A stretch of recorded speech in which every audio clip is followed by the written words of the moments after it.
Bien, nosotros estuvimos viendo, bueno, el trabajo práctico que les mandé, y una de las preguntas era dietoterapia, que era para ustedes y que es una de los pilares fundamentales ahora de Cocina 3. Antes de llegar a una dietoterapia, necesitamos tener una alimentación saludable, que reúna ciertas... Nosotros no llegar a tener que trabajar en cuanto a la dietoterapia. Y ahí vamos a ir. Básicamente la dietoterapia es la alimentación ante una situación en particular, ¿sí? En las preguntas del trabajo práctico, yo les preguntaba justamente si a ustedes o si algún familiar tuvo que cambiar su alimentación a partir del diagnóstico de algo. Muchos me habían puesto hipertensión, diabetes, entonces esa es la importancia de lo que tiene la dietoterapia en la alimentación, justamente para preservar el estado de salud y mejorar, y también prevenir síntomas, ¿sí? Esa dietoterapia va a tener ciertos objetivos, que en realidad esto es a modo de introducción, ¿sí? Donde la dieta o el tratamiento a través de los alimentos es lo único que hay en esos momentos para tratar la patología. ¿Sí? ¿Me escuchan bien? Se corta mucho, Juli. Sí, se entrecorta, lo primero no lo alcancé a escuchar bien. Bien, vamos de nuevo entonces.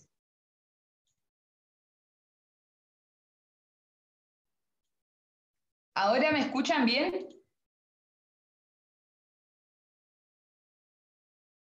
¿Se escucha bien? Sí, Juli. Por ahora sí. Bien, bueno, vuelvo de nuevo a lo mismo. Les comentaba que en el trabajo práctico que yo les mandé, hablamos sobre la dietoterapia. Yo les pregunté qué era para ustedes la dietoterapia, y básicamente la dietoterapia es el tratamiento de ciertas patologías o la adaptación de una dieta a través de la alimentación, ¿sí?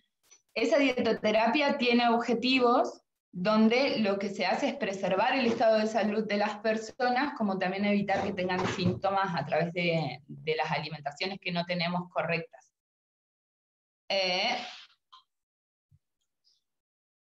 Hay diferentes tipos de dietas también, eso es para que lo sepan. Muchas veces, si ustedes trabajan en un servicio de alimentación, cuando trabajamos con personas que tienen enfermedades dentro del servicio, hay un estándar de dietas y hay ciertas recomendaciones que si a ustedes les toca trabajar en la cocina, lo van a seguir, ¿sí? Pero también deben reconocer muchas veces qué es lo que se va a incorporar en cada uno de los menús y cómo se adapta a cada una de las patologías. En el caso de que ustedes hagan un emprendimiento dado a lo que es una alimentación saludable, también ofrecer una carta de menús o de diferentes preparaciones que tengan ciertos aspectos fundamentales para poder brindar alimentación para todas las personas, ¿sí? Bien, nosotros lo que vamos a hacer hoy, fundamentalmente, vamos a ver patologías gastroesofágicas y patologías gastrointestinales. Lo que yo quiero que tengan en cuenta es que se centren en lo que es el alimento y las formas de preparación, más allá de que esté la definición de lo que son las diferentes patologías. ¿Hay alguna pregunta hasta acá? ¿No? Bien. ¿Se va entendiendo? Pueden escribir al chat. ¿Patologías cómo se llamaban? Patologías gastroesofágicas. Gastrointestinales. Nosotros hoy vamos a ver la parte de estómago e intestino,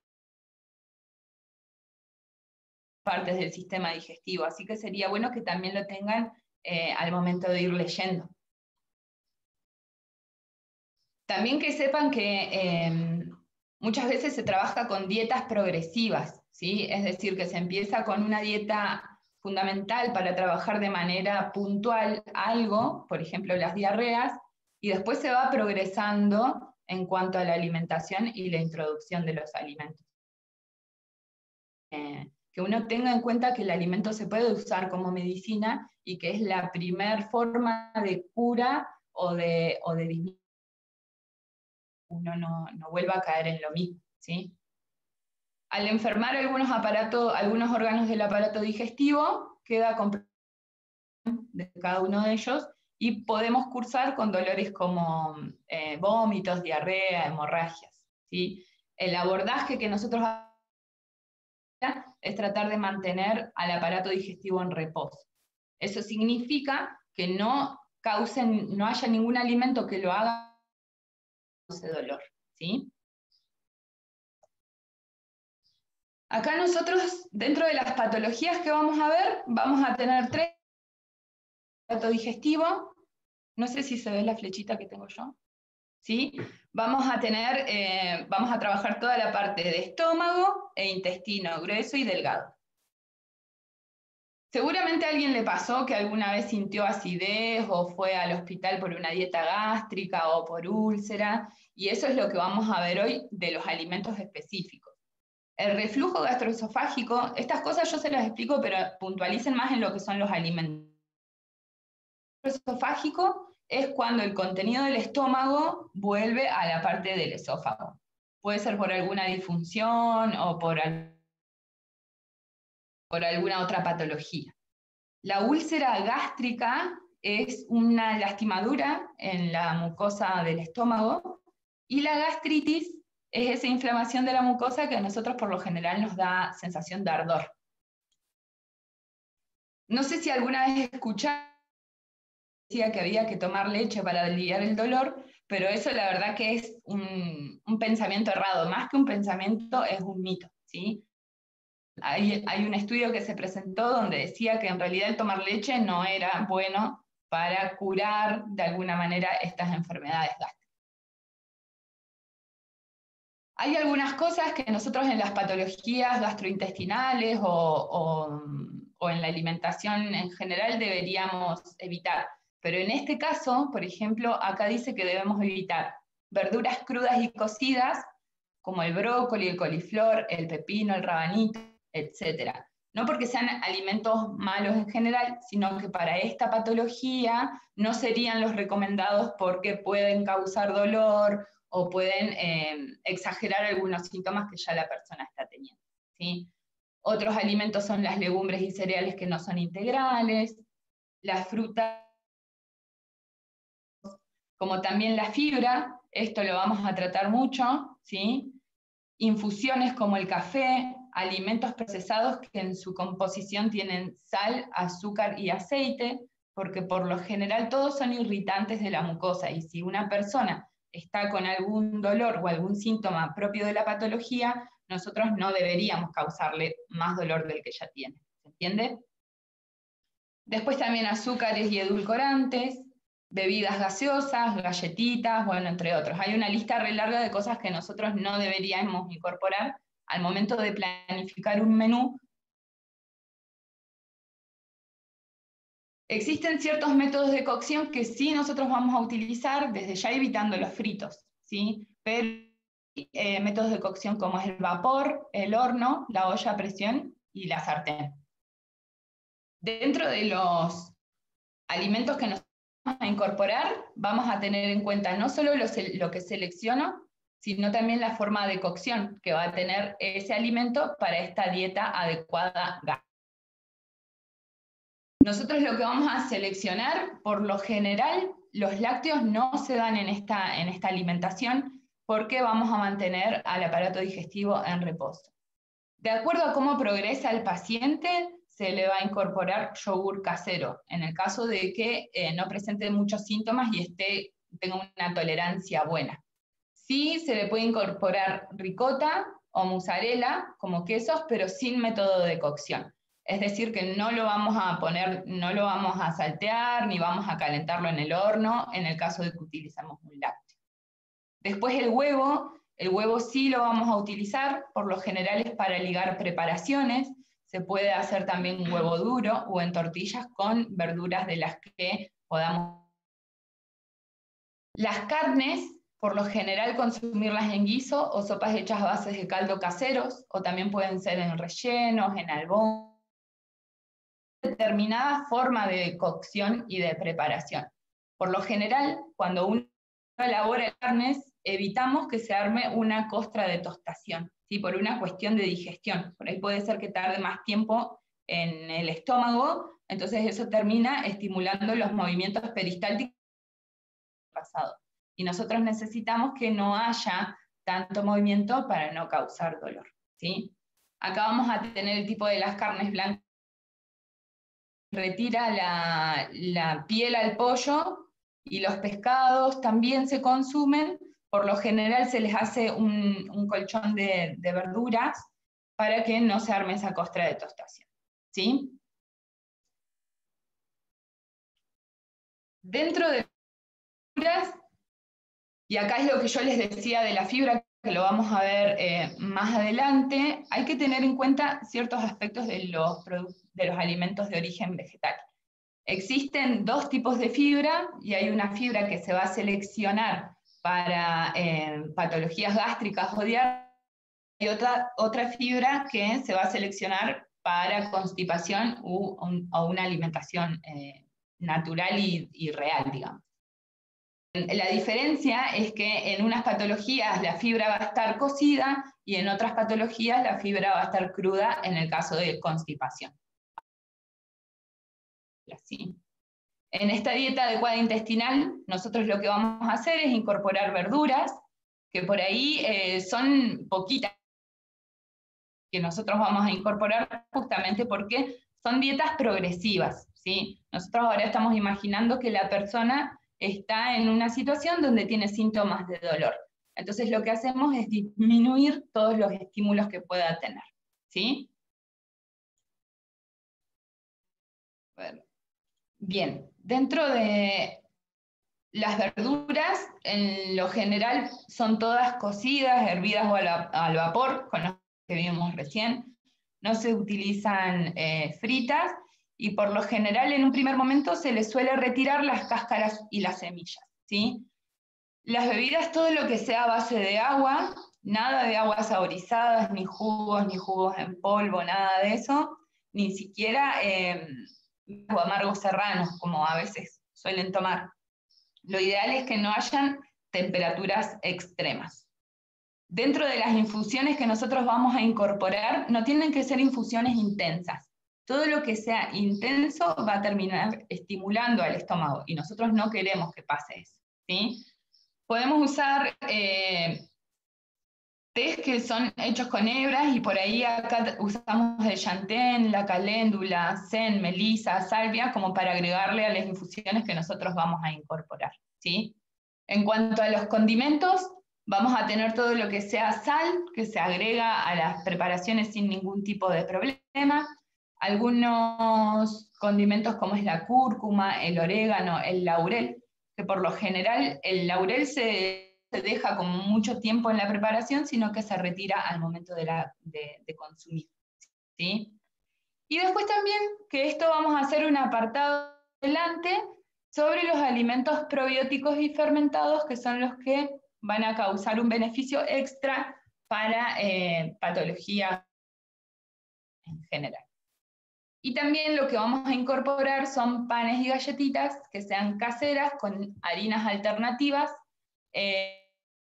Ahora, en los servicios de alimentación, en realidad, si ustedes pueden, a Karen le podríamos preguntar, en los servicios de alimentación muchas veces se les da el pan desecado al horno en algunas patologías, o también, no sé si se les indica algún tipo de galletitas, pero si nosotros lo llevamos a que estamos trabajando en un servicio de alimentación, pero sí estoy realizando mi emprendimiento, donde no estoy trabajando con personas que tienen el dolor agudo, sino por una cuestión de que se deben cuidar, se puede hacer panes y galletitas con harinas alternativas.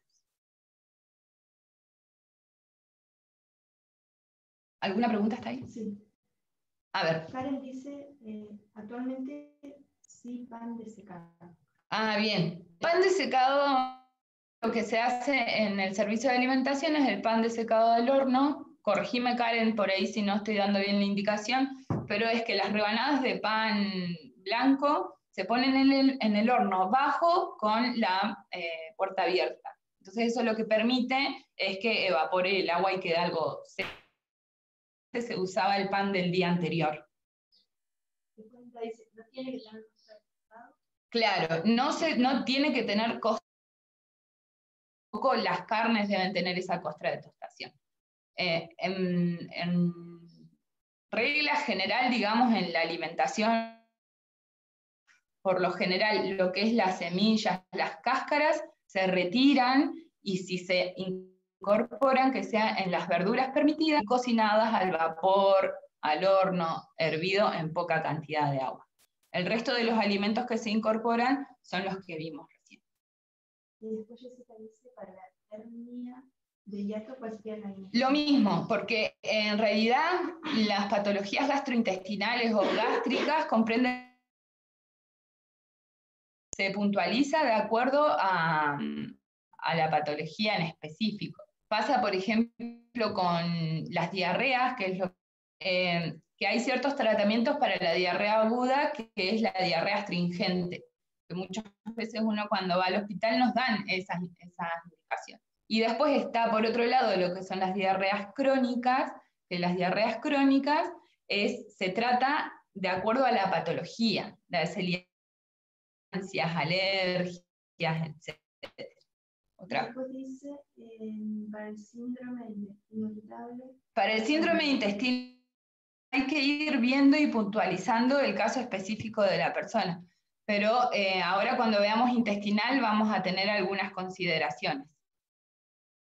Pero por lo general, siempre la fibra estimula, y vamos a ver ahora cuál es la fibra, que es por lo general la parte dura de los alimentos que a nosotros nos cuesta digerir, semillas, cáscaras, etc. Pero hay diferentes fibras que van a beneficiar a unas patologías y a otras no tanto. En esta dieta adecuada gástrica, en cuanto a la alimentación y las formas de cocción, nosotros lo que podríamos hacer es elaborar un menú. En este caso, es un té verde o puede ser algún otro té, que sean las infusiones no muy intensas, ¿sí? Con diente de león y manzanilla. Se puede incorporar si esto no se haría en un hospital, porque en un hospital estaría más estandarizado, pero si no estamos teniendo alguna sensación o algunos síntomas en cuanto a dolor de estómago o intestino, lo podemos incorporar. Tener las verduras cocidas y también las carnes, teniendo en cuenta las formas de preparación. En este caso, vamos a tener verduras, hacerlas al horno o hervidas, con una porción de carne roja, que puede ser cualquiera sin que se arme la costra de tostación. Y si no, verduras permitidas, hacer una sopa crema con diferentes verduras.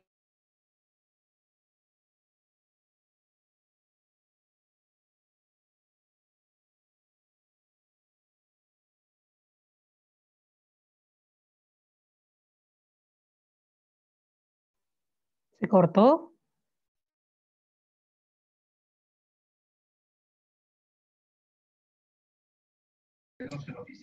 No se escucha. No se escucha.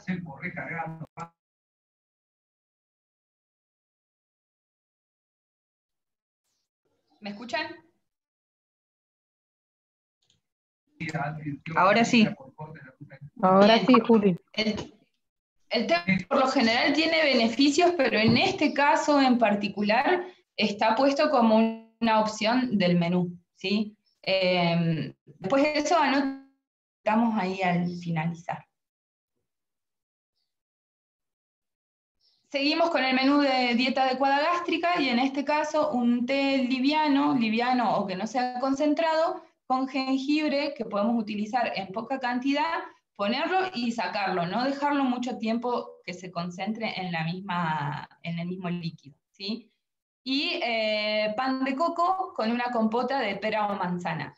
En el material que yo les voy a dar, tienen un apartado donde hay anexos, donde van a tener muchas recetas, que son las que vamos a ir viendo en esta parte. Para que no estoy compartiendo pantalla.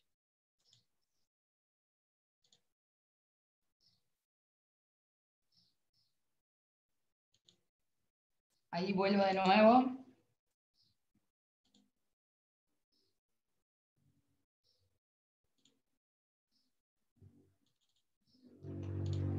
¿Eso es? Está cargando. Bien. Teniendo en cuenta el menú que nosotros hicimos de forma diaria, es el que recién les dije, también podríamos presentarlo como entradas y platos principales, como un menú completo, ¿no? Que ustedes también lo puedan ofrecer. En este caso, acá lo que determinamos es una taza de sopa crema de zapallo que se puede utilizar, y en principal nosotros podemos hacerlo tipo gourmet o darle otro enfoque, ¿sí? Teniendo en cuenta de que estas personas ya sus síntomas no lo y que pueden ir progresando en cuanto a la introducción de determinados tipos de alimentos. En este caso vamos a tener un rol de berenjenas que van a ser cocidas previamente al horno, teniendo en cuenta que hay que cocinar los alimentos y no se incorporan crudos. Se rellena con espárragos que pueden estar hervidos, salteados o hechos puré también, con una carne hervida desmenuzada. Se hace una salsa fría de tomate, es decir, el tomate, si lo licúo con un poquito de aceite de oliva, le puedo sacar la cáscara y las semillas como para incorporarlo. Esto recordando que la persona no tiene esos síntomas, ¿sí? Y después, ahí lo que dice repetición en realidad es el postre, una compota de pera con una cucharada de crema batida se puede utilizar, y si no, yogur casero con un colchón de manzanas al horno y canela.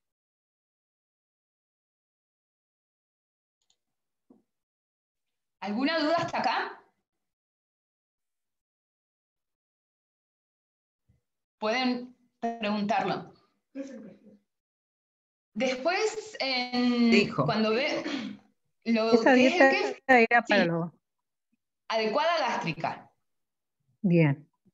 ¿sí? Recién lo que vimos nosotros es una dieta adecuada gástrica, en la cual se tienen en cuenta ciertas formas de cocción y elaboración de los alimentos, donde hay algunos que se restringen justamente porque a la persona le va a causar malestar, le va a dar síntomas que en realidad nosotros no tenemos que llegar a eso a través de la alimentación. Por eso es importante la dietoterapia, porque nosotros podemos tratar a través de la alimentación y ayudar a la persona a que pueda aliviar los síntomas. Y ni hablar del rol que tiene uno en la parte de gastronomía, más si estamos en un servicio de alimentación de un hospital, cocinando en algún establecimiento o una institución, como también si yo quiero hacer mi propio emprendimiento para, orientado a la alimentación saludable y también para incluir otras patologías, porque la verdad que no, son pocos los emprendimientos que hay orientados a estas cosas, ¿sí? Que ustedes, si tienen ese emprendimiento, no van a estar trabajando con personas que tienen los síntomas agudos de dolor, etcétera, pero sí se progresa en cuanto a la alimentación.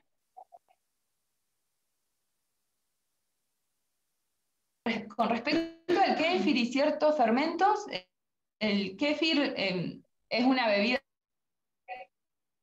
Si nosotros vamos como a un ritmo bueno de los encuentros, va especial en cuanto a intestino, y también un taller sobre fermentos en los cuales voy a invitar a ciertas personas que me van a estar asistiendo, también puedan incorporarlo, no solamente en un menú o pensándolo como un emprendimiento, sino también en su vida, ¿sí? ¿Alguna otra pregunta? No, dicen que los estudiantes son reales. Bien. ¿Cómo están? ¿Están bien? ¿Están todos bien?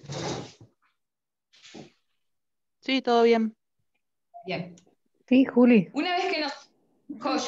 Joya. Yo sé que por ahí hay términos que son medios pesados, pero los vamos a ir haciendo más llevaderos. Ustedes céntrense en el alimento y su forma de preparación. Una vez que nosotros vimos esta parte gástrica, ¿sí? Estómago y esófago, que repasamos lo que es la úlcera gástrica, lo que es el reflujo gastroesofágico y la gastritis. Ahora vamos a ir a las patologías intestinales, ¿sí? La información actual está hablando mucho sobre intestino, ¿sí? No es porque sea un poco fanática, pero el intestino es un órgano que cumple muchas funciones Y volviendo a lo que ayer hablábamos en higiene de los alimentos, de bichos buenos, los cuales nosotros tenemos que mantener su estado de salud, como también alimentarlos. La vida moderna que llevamos, que no solo lo que como, sino también todo lo que hago, por ahí tiene tendencia a bajar la cantidad de estos bichitos benéficos, ¿sí? Y por ende eso repercute en nuestro estado de salud. Y es sobre la fibra alimentaria. La fibra alimentaria es la parte de los alimentos que por lo general no puede ser digerida, o a veces se digiere muy poco, y que está en la cáscara, las semillas, los granos enteros, todo este tipo de compuestos que están en los alimentos. Yo ahora les voy a mostrar un cuadro.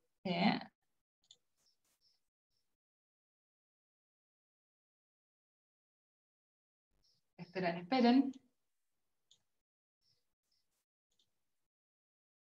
Este mismo cuadro que yo les voy a mostrar es el que va a aparecer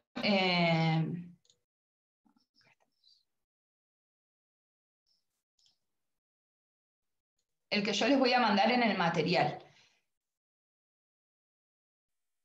Ya estoy. Bien.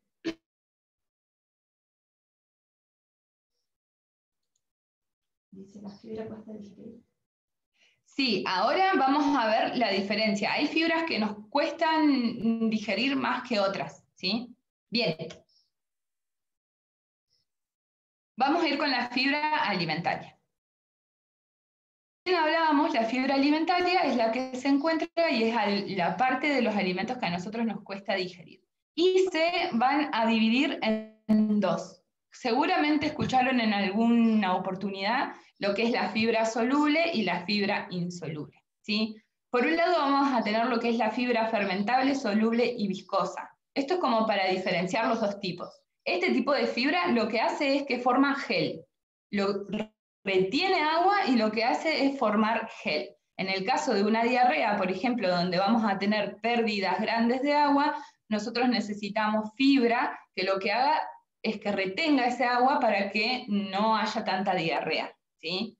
Por ejemplo, la vamos a encontrar en lo que son las frutas, como la manzana, la harina, algunas naranjas y frutillas, y no es lo mismo, por ejemplo, la manzana cruda que cocinada. Si yo cocino la fruta en un medio acuoso, por ejemplo, o hago una compota, lo que voy a tener tendencia es a transformar esa fibra, que después cuando la incorporamos al organismo, lo que va a hacer es absorber agua, que por lo general está la manzana, el membrillo o por ahí la pera, son las que se utilizan cocidas para casos de diarrea. ¿Por qué? Porque esta fibra lo que hace es atraer agua. Entonces trata de normalizar las deposiciones que vamos a tener, ¿sí? Si yo por el contrario incorporo la manzana cruda y con cáscara, no voy a contribuir a que absorba ese agua, sino que lo que voy a hacer es contribuir a estimular el tránsito intestinal, que eso sería para un caso de constipación, ¿sí? Acá lo que van a tener en el trabajo es un montón de enlaces que los va a llevar un montón de recetas que pueden tener opcionales, que no son mías las recetas, sino que es una recopilación de muchas personas que tienen páginas en internet, como también de colegas que ustedes las pueden utilizar también para incorporar. También, esos son, dentro de estas fibras solubles, tenemos lo que son las pectinas que estaban en ese tipo de frutas. Después también hay otras que se llaman gomas. No es necesario que se aprendan los nombres de cada una, sino la clasificación. ¿Cómo se llama la anterior, Juli? ¿Pectinas? Sí. Ah, bien. Sí, ustedes igual diferencian solamente los dos tipos de fibra. Fibra soluble, que forma geles, y después vamos a tener otra fibra que no es soluble y que no va a formar mucha cantidad de geles, ¿sí? Esto es más a modo informativo para que sepan dónde se encuentra. Este tipo de fibra está en las frutas en general, En este caso hay un tipo de fibra en lo que es una variedad de chicoria como es la endivia y los alcauciles. La goma guar, que legumbre. Después también tenemos alimentos como son los espárragos, los alcauciles, como avena, ¿sí? Acá yo les adjunto también un manual para remojo, fermentación de las legumbres, porque deben tener una forma específica de cocción, que no vamos a detenernos acá, sino que vamos a seguir avanzando. Después también las semillas de lino y chía. Vieron que ustedes cuando las semillas de lino y chía las ponen en agua, se forma un gel. Es eso lo que pasa con este tipo de fibras. También en este caso hay opciones, por ejemplo, la goma guar, que sería un sustituto de las gelatinas que uno indica, el agar-agar, que es una gelatina que se extrae de una alga marina, ¿sí? Que quizás son cosas que uno no conoce y está bueno que empiece a abrir en cuanto a lo que estamos consumiendo, y más cuando tenemos que tratar ciertas patologías. Después también algunos almidones resistentes. La papa, la batata, la yuca y el arroz, que deben tener cocinan en agua hirviendo o al horno, después se enfría. Está la forma de cocinarlo también, ¿sí? Pero es importante cocinarlo, enfriarlo y después volverlo a calentar.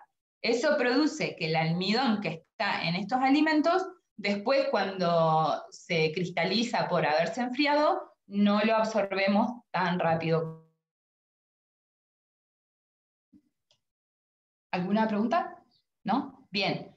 Por el momento teníamos la fibra esta, que es la fibra soluble y viscosa, que es la que arma gel, la que forma gel. Y por otro lado vamos a tener la otra fibra, la que es insoluble y que es poco viscosa porque solamente lo que hace es retener el agua dentro de su matriz, pero no fuera para armar estos geles. Y por lo general es todo lo que nosotros podemos consumir crudo, ¿sí? Cáscaras, semillas, granos enteros, y acá lo vamos a tener. Verduras como es el brócoli, las legumbres como las lentejas, porotos, el salvado de los cereales también, que es la capa que recubre el grano.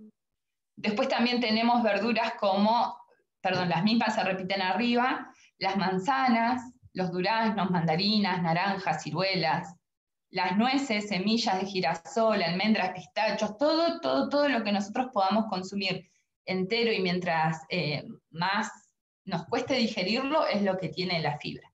Pasa, por ejemplo, con una fibra que es la lignina, que la lignina es la parte más dura y leñosa de los alimentos. A veces hasta incluso es parte como de tronco.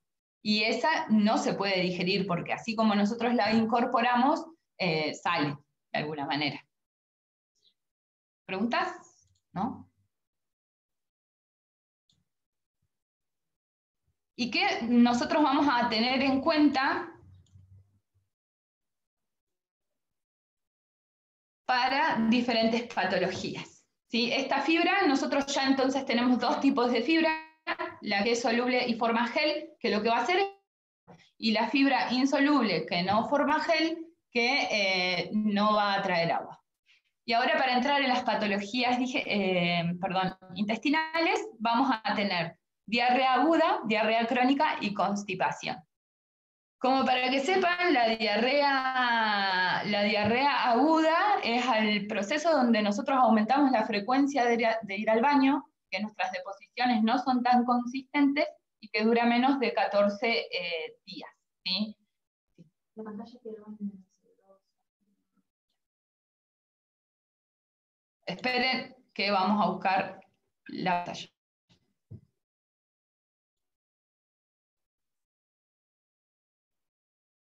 Chicos, qué difícil que es esto, estas nuevas cosas.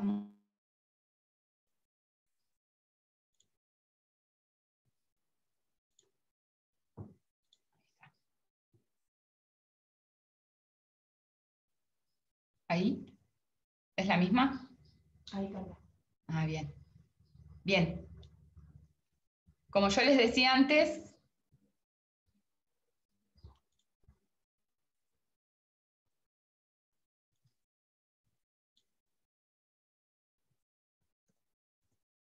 pasando de la fibra alimentaria para ir teniendo en cuenta, vamos a ir a estas patologías intestinales, que nosotros vamos a trabajar solamente en 3, ¿sí?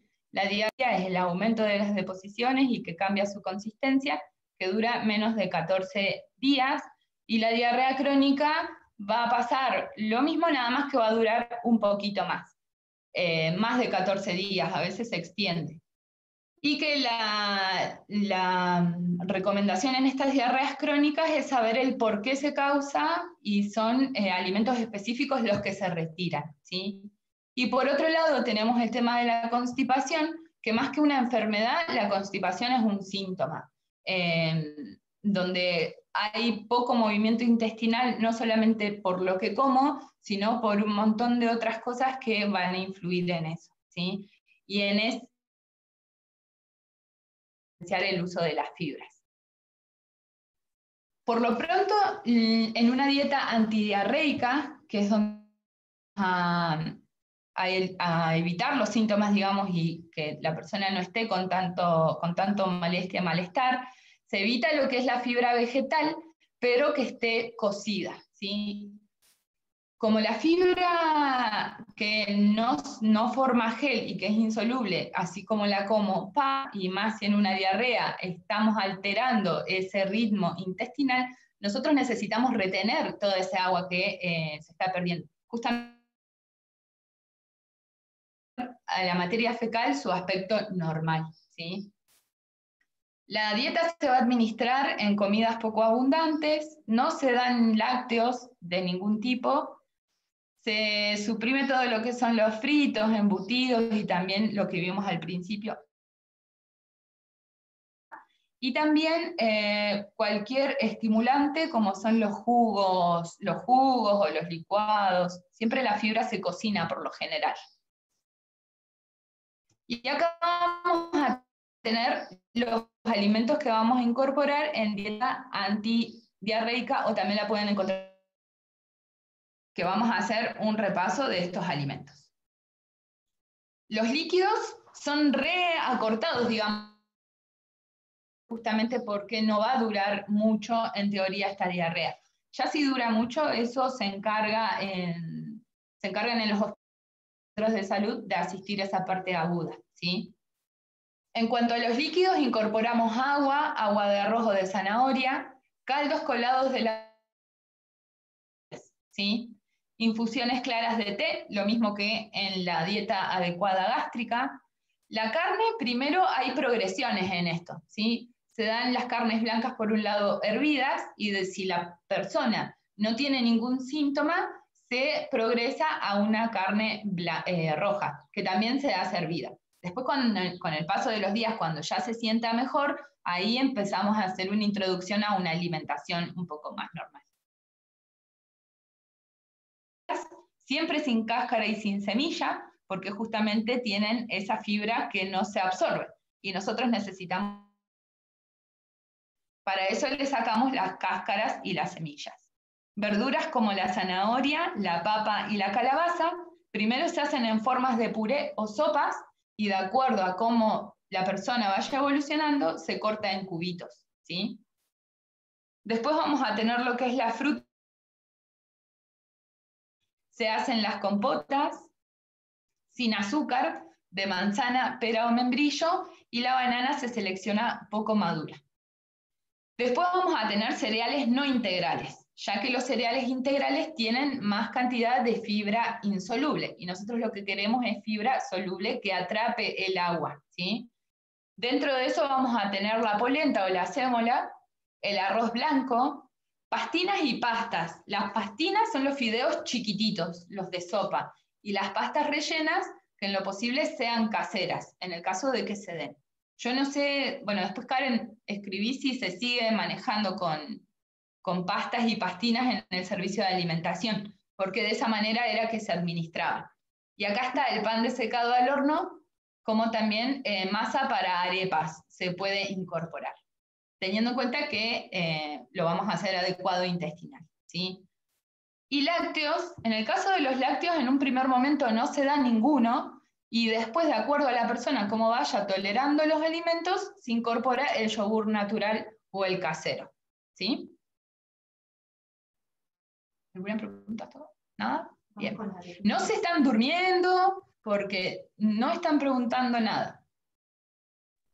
No, estamos escribiendo, Juli. Estamos escuchando. Bien. No, Bueno, me estamos gusta escuchando esa atento. actitud. Perfecto. No, estamos escuchando Claro, atentos bien. porque tengo varias de la familia que vamos a bajarle esta información que la están necesitando, me parece. Es como para que ustedes también lo apliquen en sus casas, si bien para diferenciar, si ustedes trabajan en un servicio de alimentación, estas dietas estandarizadas. Entonces uno lo que hace es interpretar lo que a mí me dice la dieta que lleva y la patología. Si a ustedes les toca trabajar en esa parte, ustedes también tienen que estar capacitados para poder interpretar qué me está pidiendo. Se trabaja con códigos y números por lo general en esas dietas. Por el contrario, si ustedes, hasta incluso si a ustedes les pasa, o si también tienen un emprendimiento, como yo les decía, orientado a esto, nosotros no vamos a trabajar en la parte aguda de la persona, del síntoma, de la patología, sino que la vamos a adecuar y vamos a tener ya una... pero con estos cambios para no volver de nuevo al inicio de la patología, ¿sí? Y ahí Karen dice que sí, que en el servicio de alimentación se incorporan este tipo de alimentos. Bien.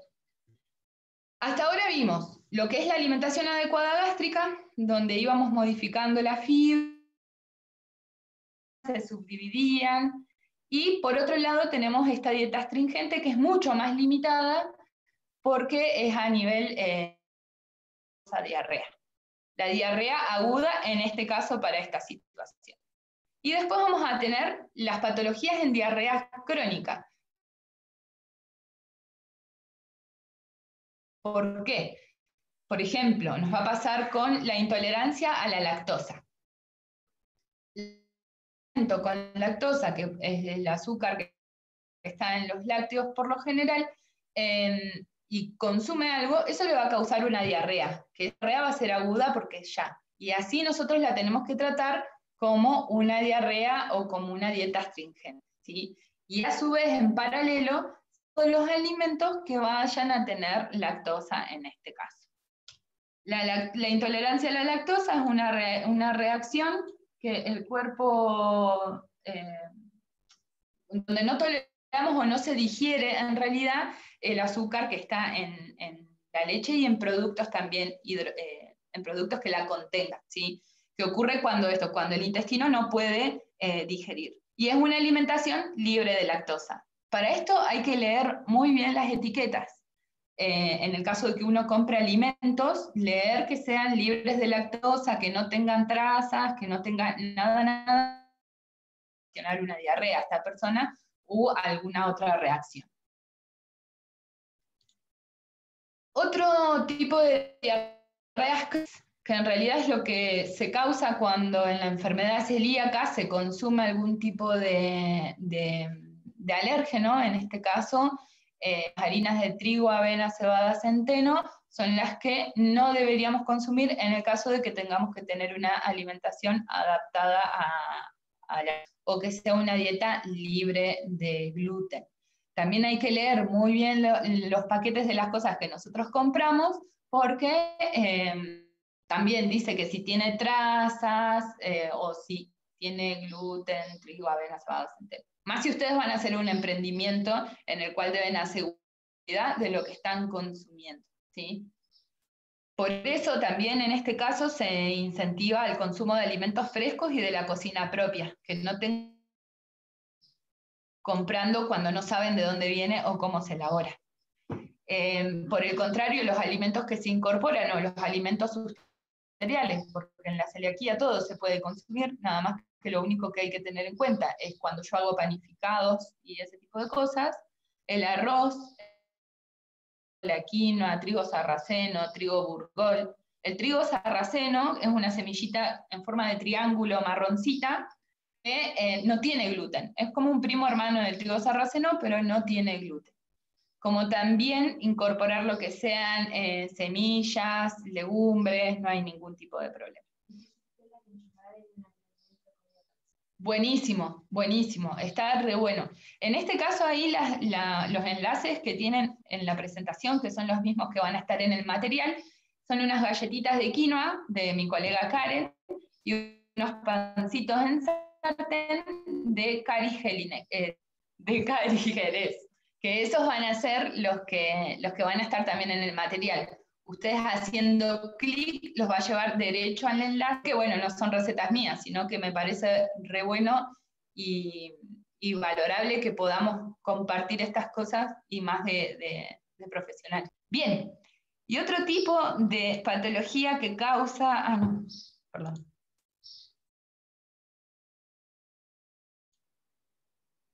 Bien. Hasta ahora llevamos adecuada, dieta astringente y después dietas específicas en diarreas crónico-causales, tanto intolerancia a la lactosa como celiaquía.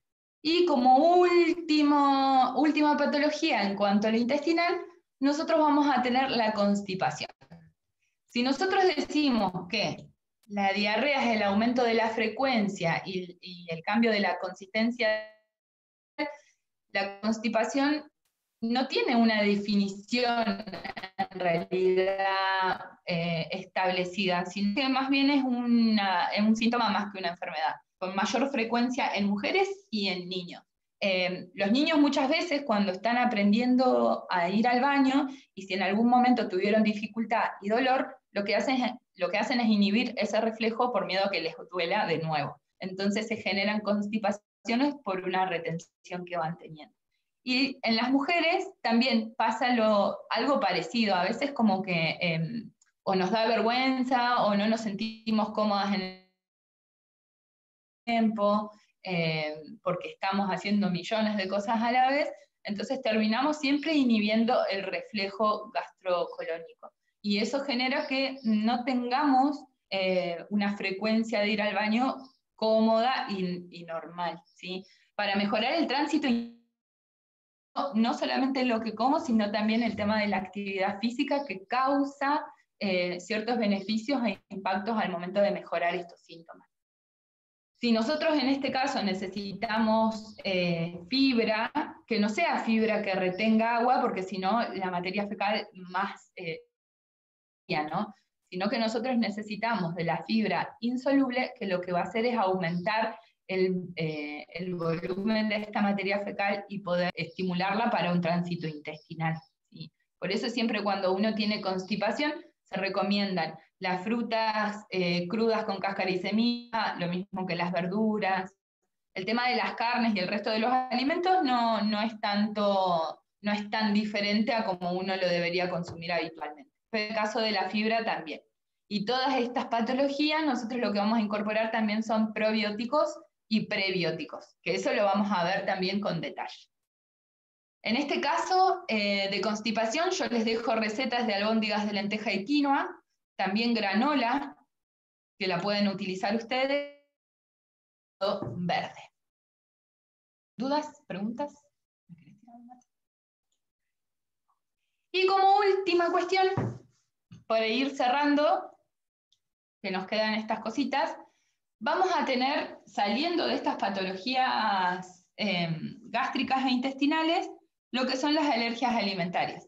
Que las alergias alimentarias también cursan con algunas reacciones y a veces no solamente, sino también en intolerancias y diarreas, ¿sí?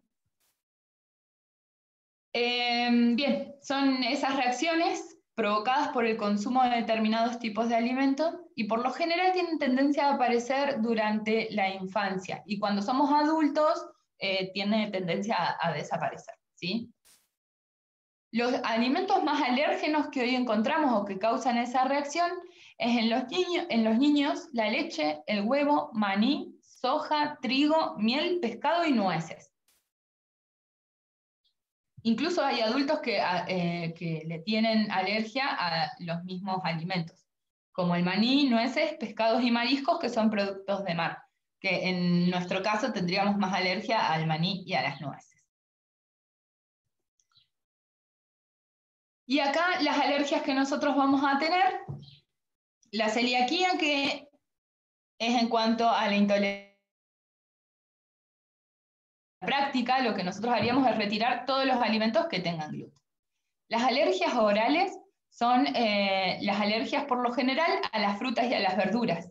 Vieron que hay gente que cuando come las frutas, más las frutas con cáscara, por lo general tienen tendencia a hacer una reacción alérgica. En el caso de las alergias orales, lo que se hace es retirar cáscaras y semillas y se cocina todo. Después, si la persona las tolera bien, se puede ir progresando con la cáscara cocida, pero por lo general se cose absolutamente todo. La manzana, que es a lo que le tienen alergia, el durazno, pelón, etcétera, se cocina. En compota se puede hacer como dulce sin azúcar, para una manera de incorporarlo. En preparaciones también que lo contengan dentro de la misma masa, panes que se pueden hacer dulces con harinas alternativas. Después está la alergia a la proteína de la leche de vaca, que eso también lo que se hace es retirar no solo el alimento en sí, sino también leer las etiquetas de lo que estoy comprando para que no tengan trazas o que no tengan ningún alimento de origen animal.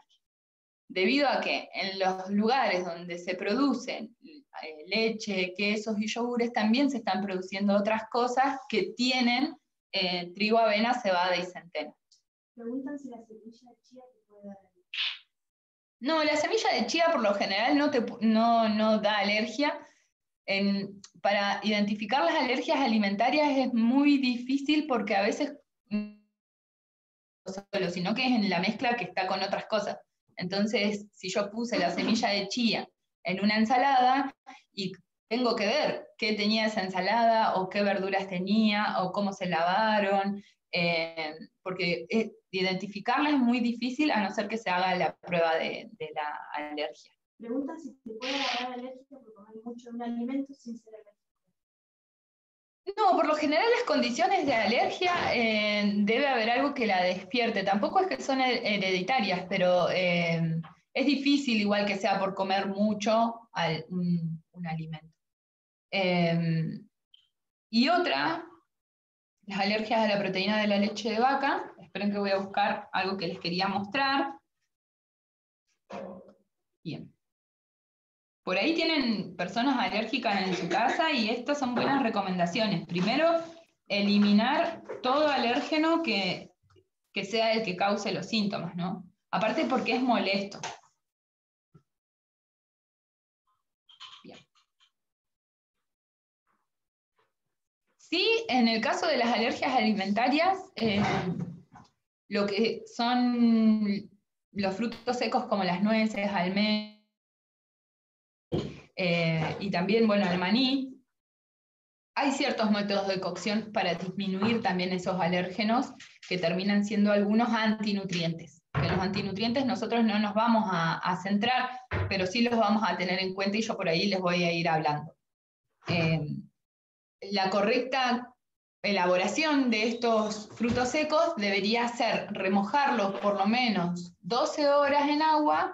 Si se puede agregar una cucharadita de kéfir de agua o limón o un vinagre orgánico sería lo ideal, muchísimo mejor. Y después lo que se hace con estos frutos secos es retirarles el agua y se secan en el horno bajo, como para que nosotros después los podamos consumir, para retirar o desactivar ciertos antinutrientes que por ahí pueden terminar siendo alérgenos. Y por otro lado, tenemos la alergia a la proteína del huevo, lo mismo que la alergia a la proteína de la leche de vaca, se retira todo alimento que sea, que contenga huevo. Hay ciertos reemplazos no, pero otros sustitutos. En el caso de la alergia del huevo, se usa la chía linaza, que es las semillas de lino y chía. Si yo los dejo en agua, lo estaciono 15 minutitos, eso va a formar un gel. Y ese gel va a servir de unión para las preparaciones que yo pueda ir teniendo. Otra cosa, en la alergia al huevo, hice un experimento hace un tiempo donde, y ahora se los muestro, porque me pasó que tenía un paciente con alergia a la proteína un paciente chiquitito, que tenía alergia a la proteína del huevo. Y yo había escuchado hace un tiempo que se podía hacer un sustituto con el agua de cocción de los garbanzos. Y es así como sale ese merengue que se llama aquafaba.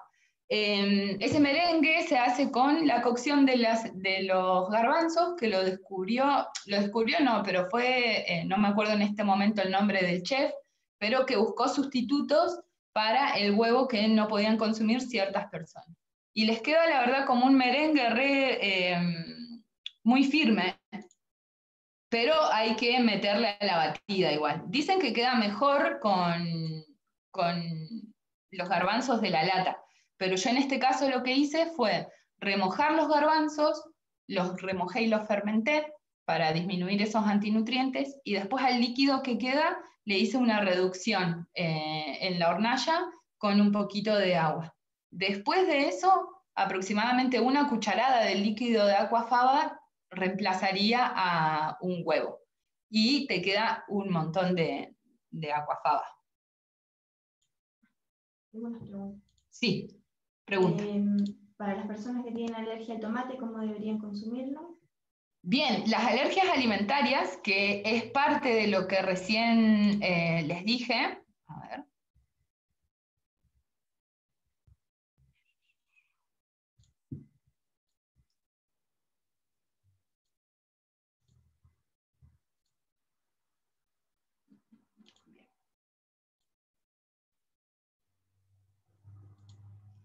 Lo que sean las verduras y las frutas van a, y está en el material, esto está sintético nomás en el material, tienen para extender su lectura.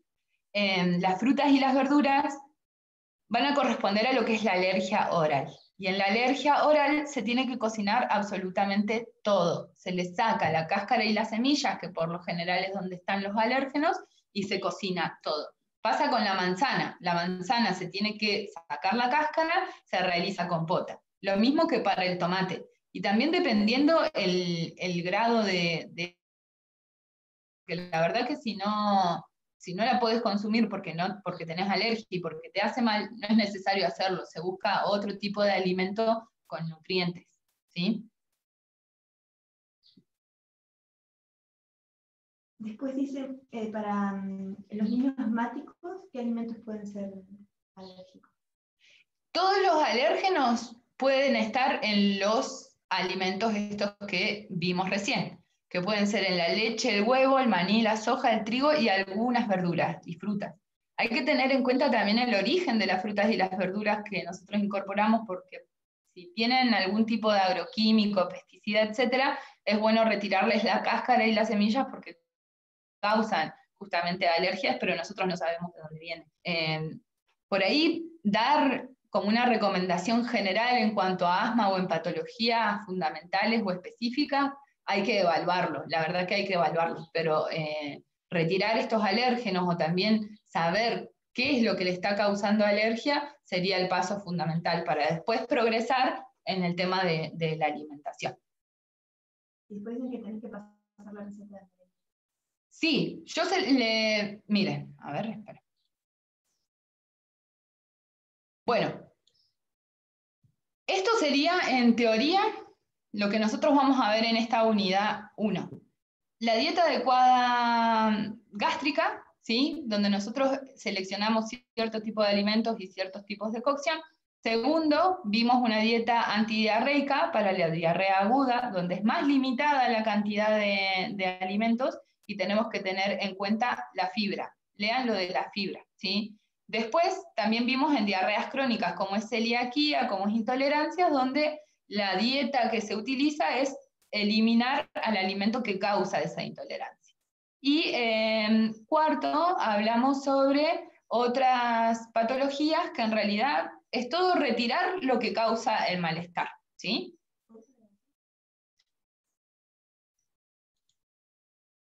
Bien.